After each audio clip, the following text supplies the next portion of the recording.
He was a man everyone in town knew, but few really noticed anymore. Years of sun, wind, and bad luck had carved deep lines into his face.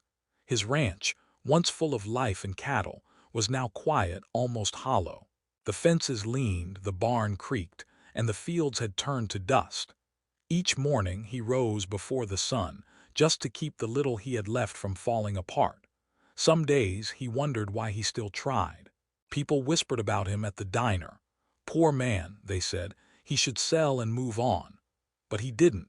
Something kept him there, maybe pride, maybe stubbornness, or maybe a tiny spark of hope he didn't want to admit still lived in him.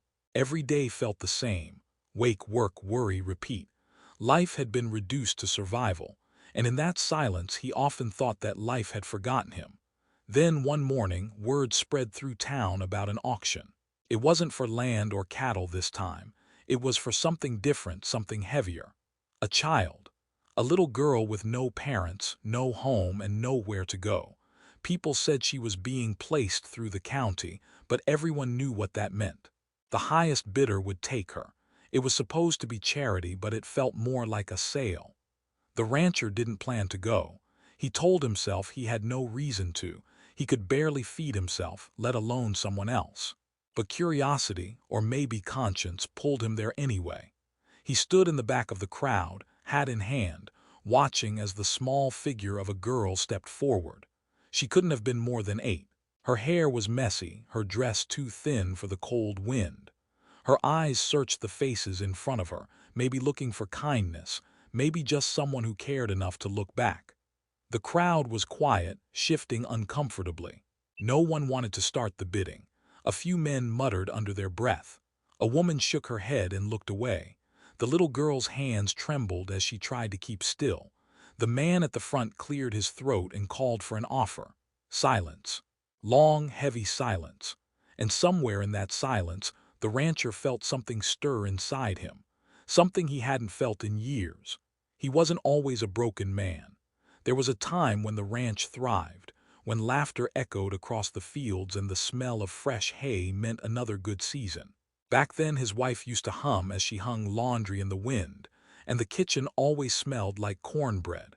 They had dreams, small ones but real. A herd big enough to keep them comfortable, maybe a child someday to pass it all on to. But life has its own plans, and sometimes they're crueler than anyone expects. It started with the drought. The rain stopped coming and the earth cracked open like old skin. The river that ran near his pasture dried to a shallow trickle. The grass died, and the cattle followed. One by one, he sold them off, trying to stay afloat. But selling meant losing pieces of his life, piece by piece, until there was almost nothing left but dust and debt. Then, just when he thought things couldn't get worse, sickness came for his wife. It was sudden, quiet, and merciless. The doctor said it was pneumonia. By the time he could afford medicine, it was too late. He buried her on the hill overlooking the ranch, the place she said always caught the sunset best. After that day, he stopped speaking much. The house grew still, and so did he. He tried to keep going.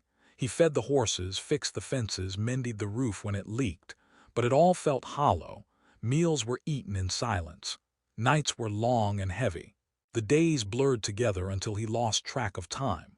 Sometimes he'd sit by the fire, staring at the empty chair across from him, remembering her laugh, her hands, the way she used to say, "You have to keep the light burning, no matter how dark it gets." But even her voice faded with the years. The townspeople pitied him, but pity doesn't pay bills. They'd nod at him when they passed, maybe offer him pie at the church potluck, but they kept their distance. He had become a symbol of what life could do when it turned mean. A warning, not a story of hope. Some said he was too proud to ask for help. Others said he'd lost his will to fight. Maybe both were true. He spent most of his days out in the fields, alone with the wind and the creak of the old windmill. His hands were rough and cracked, the hands of someone who had worked through pain, hunger, and loss. Each scar told a story he didn't want to remember. He didn't talk to anyone about it, not even the preacher who stopped by once a month. What could he say? That he missed his wife more than the rain, that he was tired of waking up just to survive another day. No one needed to hear that, and he didn't need their pity. Sometimes he'd see kids playing near town, barefoot, laughing, chasing each other through the dust. He'd smile for a moment, then look away. Children reminded him of what he never had, what he lost before he ever got the chance. Still, something about their laughter stayed with him. It stirred something deep, like an ember buried under ashes. The day of the auction started like any other. The sun came up red, bleeding across the sky. He drank his coffee cold, pulled on his boots, and headed into town to pick up feed. He wasn't in a hurry. He never was. The feed store sat right across from the courthouse lawn where the auction was being held.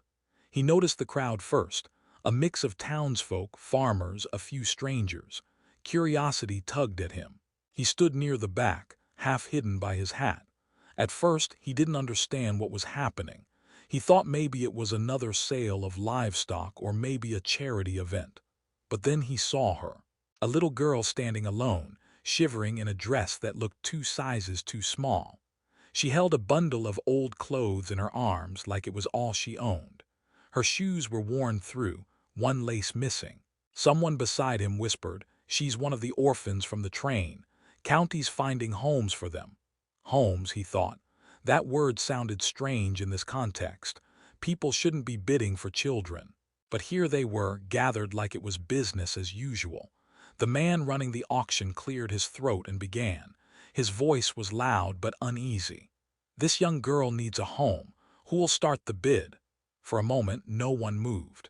The only sound was the rustle of coats and the distant creak of the windmill turning. The girl looked out at the faces before her. Her eyes were wide and tired, the kind of eyes that had already seen too much. When no one spoke, she lowered her gaze to the ground. He felt something twist inside his chest. It wasn't pity, it was recognition. He knew that look. He'd worn it himself after the funeral, after the drought, after losing everything. That hollow look that says you've run out of things to hope for. A few men finally began to murmur. One joked about how a girl that small couldn't do much work. Another laughed. The rancher felt his jaw tighten. He turned away, but the sound of that laughter stayed in his ears. He told himself to leave. He had no business there. He was broke, barely scraping by. Taking in a child would be madness. But as he started to walk away, a small sound stopped him, her voice. Soft, unsure, almost a whisper. She asked the man at the front, "Sir, if no one wants me, where do I go?" The question hit him like a hammer. It wasn't just the words, it was the fear behind them. He remembered asking something similar once in his own way to a silent sky after burying his wife. What now? Where do I go? There had been no answer then. But now, standing there, he realized maybe this was it. Maybe this was his answer. He stood frozen, his heart pounding harder than it had in years. Around him, people looked away, uncomfortable. The girl waited, her small hands gripping that bundle of clothes like it was her whole world. The auctioneer sighed, ready to move on. And that's when the rancher did something no one saw coming.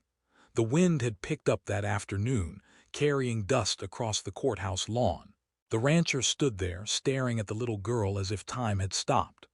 The crowd was restless now, people whispering, shuffling their boots, clearing their throats. The auctioneer called again, trying to keep his voice steady, but it cracked slightly, like even he didn't want to be there. "Come on now, folks, someone has to step forward."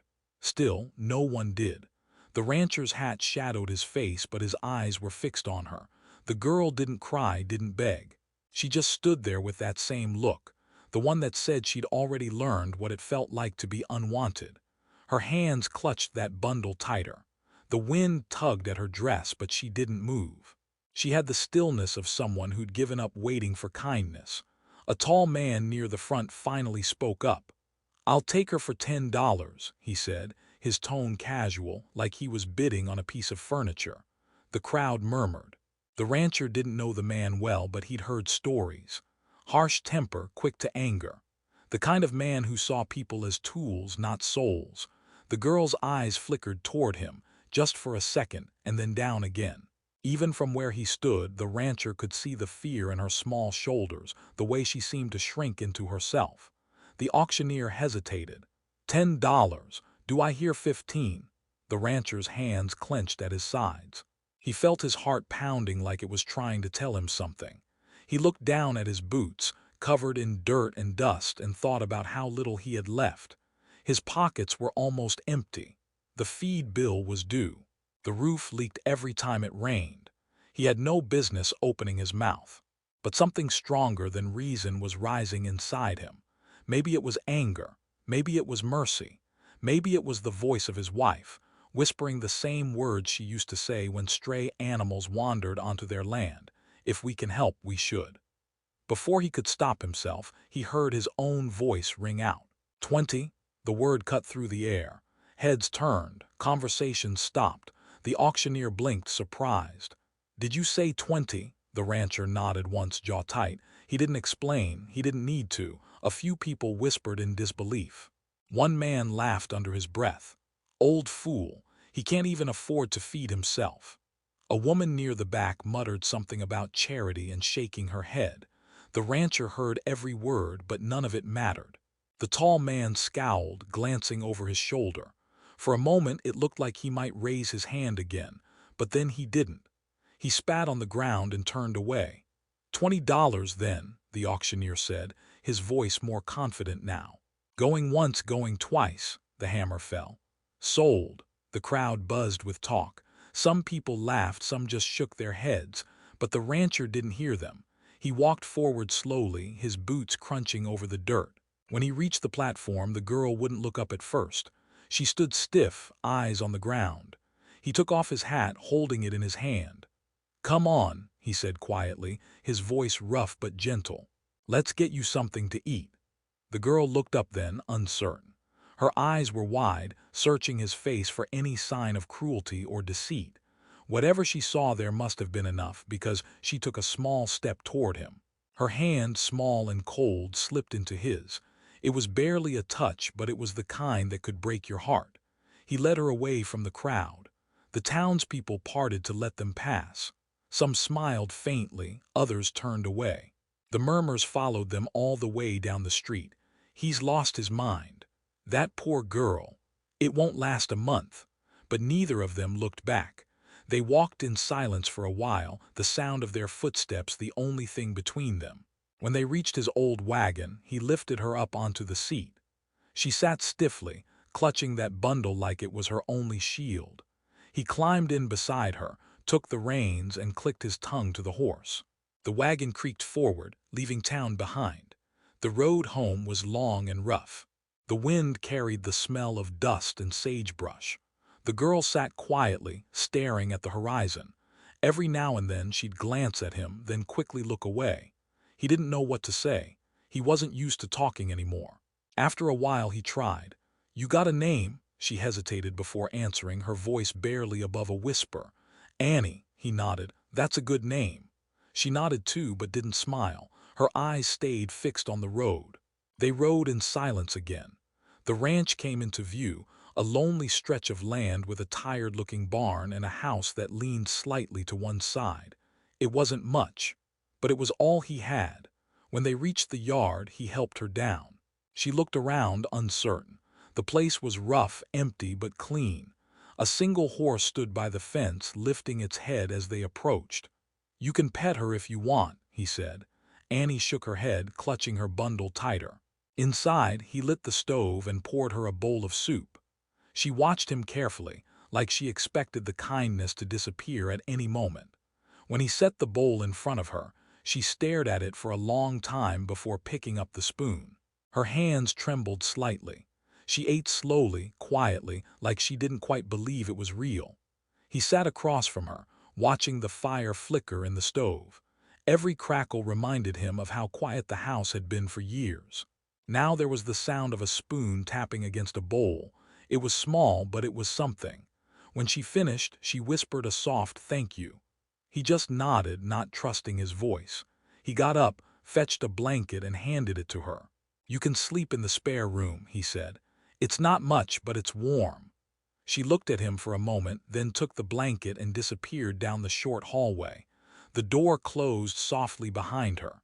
He stood there, staring into the fire again, his hands resting on the back of the chair. For the first time in years, the house didn't feel empty. It still hurt, but in a different way, like the ache that comes when something begins to heal. Outside, the wind blew steady through the fields, rattling the old barn door. Somewhere in the dark, a new story had just begun. The next morning came slow and quiet. The first rays of sunlight crept through the thin curtains, painting the small room in pale gold. The rancher was already awake, sitting at the kitchen table with a cup of black coffee that had gone cold long before he thought to drink it. He could hear small footsteps in the hallway, light, cautious steps, the kind made by someone afraid of doing the wrong thing. Annie peeked around the corner, her hair a little tangled, holding the blanket close around her shoulders. She looked unsure, like she wasn't certain if she was allowed to be there. The rancher nodded toward the chair across from him. "Morning," he said simply. She hesitated, then took a few slow steps and sat down. There was a pause, the kind that feels heavier than silence. He cleared his throat. "There's bread and honey on the counter. Go on, help yourself." She looked at the loaf, then back at him, as if waiting for a trick. When he didn't move, she reached for a small slice and tore it in half before eating, one bite at a time, careful not to make crumbs. He watched her from the corner of his eye. Every movement she made was guarded, practiced, like she'd learned to survive by taking up as little space as possible. He thought of the way she'd looked yesterday, standing alone in front of the whole town, waiting for someone to care, and something inside him stirred again. It wasn't pity. It was something older and deeper, something that scared him a little because he hadn't felt it in years. After breakfast, he grabbed his worn hat and stepped outside to start the day's work. Annie followed him quietly to the door but didn't step out. "You can stay inside," he said, not looking back. "It gets cold out here." She nodded, but he could tell she didn't like being left alone. When he glanced back a few minutes later, she was standing by the window, watching him. The ranch had long stopped feeling like a home. The fences leaned, the soil cracked, and weeds pushed up through what used to be good pasture. He worked slow, checking the water trough, fixing a broken post. The kind of work that doesn't change much, just keeps things from falling apart faster. But today felt different. Every time he looked up, he could see her small face pressed against the glass, curious but distant. By noon, the sun was sharp and high. He went inside to get a drink, and there she was, sweeping the floor with an old broom that was almost taller than she was. "You don't have to do that," he said. She froze like she'd been caught. "It's fine," he added, setting down his gloves. "You can rest." She shook her head. "I like helping," she whispered. Her voice was so soft it almost disappeared under the creak of the floorboards. He didn't argue. Instead, he just nodded once and went back to the table. She finished sweeping and started wiping the counter, humming under her breath, a small, broken tune that reminded him of something he couldn't quite name. For a moment he just sat there listening. Days passed like that, quietly, carefully. They didn't talk much, but the silence between them began to change. It wasn't the kind that hurt anymore. It was the kind that felt peaceful. She started feeding the chickens in the morning, carrying a small pail that looked far too big for her hands. She followed him to the barn, watching how he saddled the horse, how he fixed the harness. Sometimes she'd ask a question, timidly, and he'd answer in as few words as possible, but he noticed her listening closely to everyone. At night, he'd sit by the fire while she read from an old book she found on a shelf. She stumbled over the words, but her eyes lit up when she got them right. He never told her, but he found himself looking forward to that part of the day. The sound of her small voice filling the quiet house, replacing the ghosts that had lived there too long. The townspeople had started talking again. News traveled fast in small places. Some called him foolish. Others said maybe the girl had softened him, though most still thought it was only a matter of time before regret set in. The store clerk mentioned once, half joking, "Didn't think you'd turn your place into an orphanage." The rancher didn't respond, just gathered his supplies and left. But that night, when Annie asked if the people in town were mad at him, he said quietly, "Let them talk. They don't know us." Winter came early that year. The air turned sharp and the nights grew long. Work was harder and the rancher's back ached more than usual. One evening, when he came in from chopping wood, he found Annie sitting on the floor near the fire, sewing a patch onto one of his shirts. The needle looked awkward in her small hands, but she was concentrating hard. He stood there for a while, watching. Finally, he said, "You don't need to do that." She didn't look up. "You fix things all day," she said. "I wanted to fix something too." He felt something in his chest twist again, the same ache he'd felt when she'd asked, "Where do I go?" at the auction. Except this time it wasn't pain. It was warmth, quiet and steady. He sat down beside her and picked up a piece of firewood. "That's good work," he said softly. She smiled, small but real. As the days rolled by, the house began to feel alive again. The kitchen smelled of stew and biscuits. Laughter, small, uncertain laughter, found its way into the rooms. She started singing when she worked, and sometimes he even caught himself humming along without realizing it. But not everything was easy. Some nights she woke up crying. She never said why. He didn't ask. He'd just stand in the doorway, waiting until she fell back asleep. Once, when she had a fever, he sat by her bed all night, feeding the fire, changing the damp cloth on her forehead. She mumbled her mother's name in her sleep, and he had to look away. He knew that kind of pain, the kind that doesn't heal, only softens with time. On the first snow of the season, he woke to find Annie outside, twirling in the falling flakes, her laughter echoing across the yard. He stood on the porch, coffee in hand, watching her spin. The sound of that laughter cut through years of silence, reaching something deep inside him he thought had died. That afternoon, he hitched the wagon and drove into town for supplies. Annie sat beside him, bundled in his old coat, eyes wide with wonder at the world blanketed in white. People turned to look as they passed. The sight of the old rancher and the orphan girl, side by side, a picture no one expected. Some nodded respectfully, others whispered. He didn't care anymore.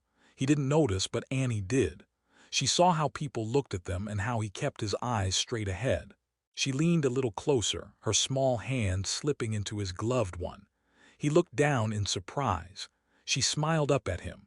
For a moment he forgot about the years of loss, the drought, the loneliness. All he saw was that small hand in his, warm against the cold wind, and the simple truth that he was no longer alone. The days began to stretch out a little longer, and life on the ranch took on a rhythm that neither of them had expected.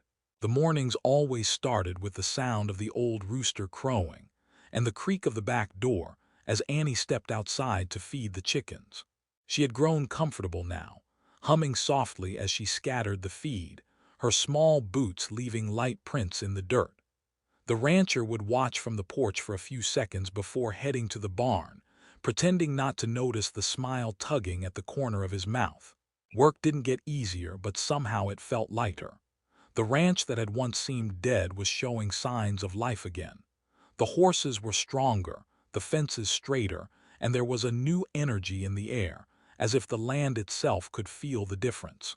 Annie followed him everywhere she could, asking questions about everything: the soil, the sky, the animals. He wasn't a man of many words, but he found himself talking more, explaining small things he'd never thought about before. She listened like each word mattered. One afternoon, as they repaired a fence together, she looked up at him and said, "Do you think the land gets lonely too?" He paused, leaning on his hammer. "Maybe," he said after a moment. "But sometimes it just needs someone to care for it again." She nodded thoughtfully, as if she understood more than most adults ever could. Word about them spread through town. At first, people talked in whispers. Some said the rancher had lost his mind, that taking in a child was just another burden he couldn't afford. Others said maybe she was good luck, that ever since she came, the place had started to look alive again. A few kind souls brought over extra food, pretending it was just leftovers, but he knew better. Still, he accepted it with quiet gratitude. Every trip into town drew curious eyes. Annie would sit beside him in the wagon, holding the basket of eggs they traded for flour and sugar. Some of the older folks nodded in respect now, though others still kept their distance. The preacher's wife once stopped them on the road, leaning in to say, "She's a sweet girl. You've done something good here." The rancher didn't know how to answer. Good was not a word people usually used about him. He just tipped his hat and kept driving. At home, the changes showed in small ways. Annie's laughter filled the air like birdsong. She started drawing pictures on scraps of paper, flowers, horses, the sun rising over the barn. She taped them to the kitchen wall, turning the gray wood into something brighter. The rancher never said much about it, but sometimes, when she wasn't looking, he'd stop and stare at them for a long time. One evening after supper, the wind howled outside, rattling the windows. Annie sat by the fire, sewing another patch onto her dress while he mended a broken bridle. Out of nowhere, she asked, "Why did you buy me that day?" The question hung in the air, soft but sharp. He looked up, caught off guard.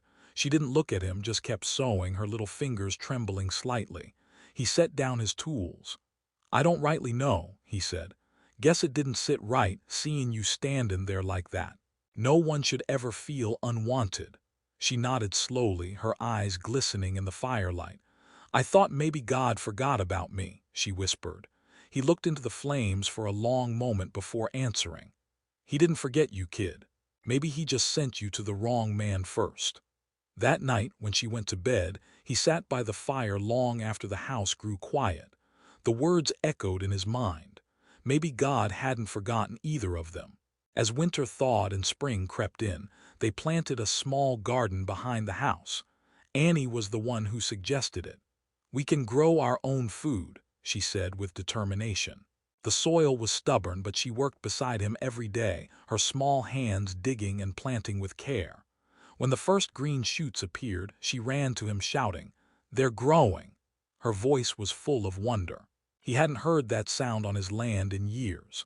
The garden became their pride. Neighbors stopped by to see it, surprised by how much it had flourished. One of them, an older man who had once mocked the rancher at the auction, scratched his beard and said, "Didn't think you had it in you." The rancher just shrugged. "Guess the land just needed the right touch." Annie smiled beside him, her hands still dirty from pulling weeds. As the months passed, the girl who had once been shy and silent became the heart of the ranch. She learned to ride the smallest horse, a gentle mare named Daisy, and spent hours exploring the pasture. Every evening she'd tell him what she'd seen: the rabbits near the fence line, the hawks circling overhead, the first wildflowers by the creek. Her words painted pictures brighter than any sunset, but with the change came memories. Some nights, she still woke up crying, clutching the old blanket she'd brought from the orphanage. He never asked what haunted her dreams. Instead, he'd sit quietly in the hallway until her breathing slowed again. He knew better than anyone that some pain can't be spoken, only carried. One Sunday morning, he took her into town for church. It was her idea. "You should come too," she said. "People will like you more if they see you smile." He chuckled softly at that, but went along anyway. When they walked in, the room went quiet for a second. Then the preacher smiled and said, "Good to see you, Henry." It had been years since anyone said his name like that, with warmth instead of pity. Annie held his hand through the whole service, her small fingers curling around his. Afterward, people gathered around them. The preacher's wife hugged Annie, and one of the older women slipped her a candy wrapped in paper. The rancher watched, amazed at how easily the child drew kindness out of others. When they left, he noticed something different in the way people looked at him. Not pity, respect. That afternoon, back at the ranch, he found Annie sitting by the corral, sketching something on a piece of paper. "What are you drawing now?" he asked. She turned the paper toward him. It was the two of them, standing side by side in front of the barn, the sun shining behind them. Above, in wobbly letters, she'd written, "My home." He didn't say a word. His throat was tight and his hands felt too heavy to move. She smiled and went back to drawing, humming softly. He looked around the ranch, the house, the land, the sky turning gold in the distance, and for the first time in years, he felt something he'd almost forgotten. It was peace, quiet, simple, and real, the kind that doesn't shout or demand anything, the kind that just asterisk is. The summer sun hung low over the hills, spilling gold across the land.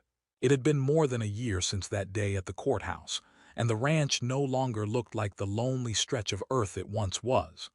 The barn had fresh paint, the fences stood straight, and the fields shimmered with green. Where silence used to live, there was now laughter, voices, and the steady rhythm of life returning. Annie had grown taller. Her hair was longer now, always tied with a faded blue ribbon the rancher had found in town. She moved around the ranch like she had always belonged there, barefoot in the grass, chasing the chickens that always managed to escape the coop. Sometimes, he'd watch her from the porch, pretending to be busy sharpening tools, though he wasn't fooling anyone. There was something about seeing her run across that land that made the place feel alive again. One afternoon, as they sat outside shelling peas for supper, she asked him, "Do you think I can ever go to school?" He looked at her surprised. "You want to?" She nodded, her eyes bright. "Miss Clara, the preacher's wife, said they take girls now, not just boys." He leaned back in his chair, thinking. "It's a long ride to town every day." She grinned. "I can ride Daisy. She's faster than your old horse anyway." He chuckled, shaking his head. "We'll see." The next week, he took her into town to see about enrolling. The townspeople watched them walk down the street, him in his dusty boots and worn hat, her in a patched dress and polished shoes. The teacher, a kind woman with silver hair, welcomed Annie with open arms. "She's bright," she told the rancher after asking her a few questions. "You've done well by her." He didn't know how to answer. For a moment, he just nodded and tipped his hat before they left. That night, the house felt different. Annie spread her books across the kitchen table, practicing her letters under the flickering lamplight. He watched quietly from his chair, pretending to read the newspaper. Every few minutes, she'd ask how to spell a word, and he'd answer in his slow, steady voice. The sound of her pencil scratching against paper filled the room, a small sound, but it meant everything. The days turned into weeks and the weeks into months. The routine settled in easily. Mornings were for chores, afternoons for school, evenings for stories by the fire. The rancher noticed how the people in town had started greeting him differently, tipping their hats, offering a hand. It wasn't just pity anymore. They'd seen what he'd done, what he'd built, and it had changed the way they looked at him. Then came the day that would stay with everyone who witnessed it. The sky was clear, the air warm, the kind of day that made even the hardest heart soften. There was a town gathering, a summer fair with music, food, and laughter. Annie begged to go, and though crowds weren't the rancher's favorite, he agreed. When they arrived, people turned to look. Some smiled, some whispered, but this time it wasn't mockery. Children from school ran up to Annie, pulling her along to play. The rancher stood near the edge of the square, watching her laugh with them. It struck him then how far she'd come, from the frightened little girl at the auction to this bright, fearless spirit who belonged everywhere she went. After a while, the preacher called for everyone's attention. "Before we close today," he said, "there's something special I'd like to share." He gestured for Annie and the rancher to come forward. The crowd parted, murmuring. The rancher frowned, not understanding.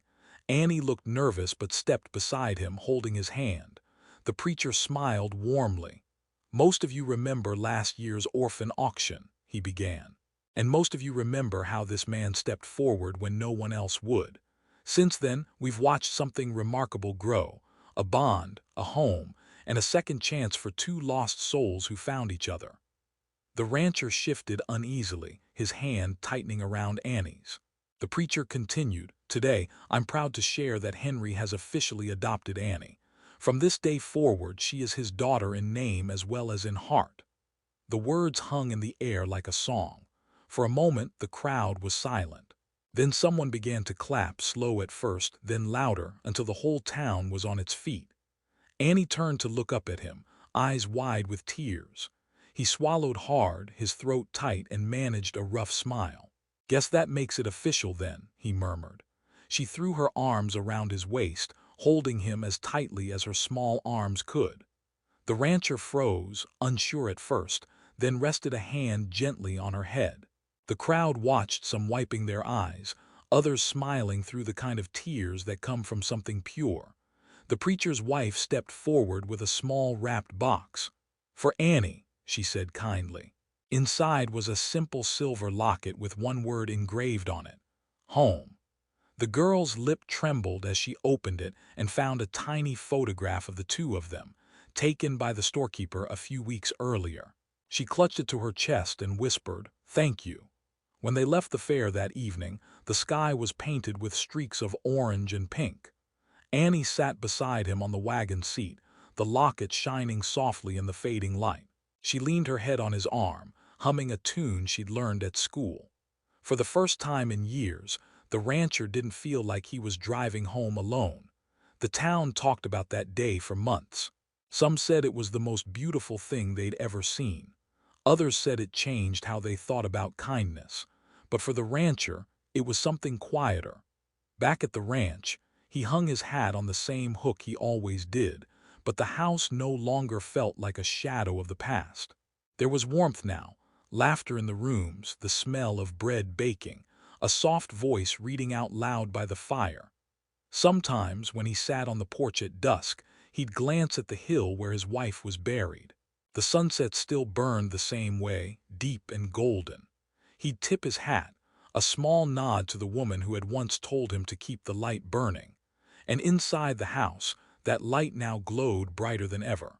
Every night before bed, Annie would whisper a prayer she made up herself. "Thank you for my home," she'd say softly, "and for the man who gave it to me." He never told her he could hear, but each time he did, his eyes stung a little and he'd smile in the dark. The ranch had found its heartbeat again. And in the stillness of those nights when the wind moved gently through the grass, it carried a sound he hadn't heard in years, a sound like peace.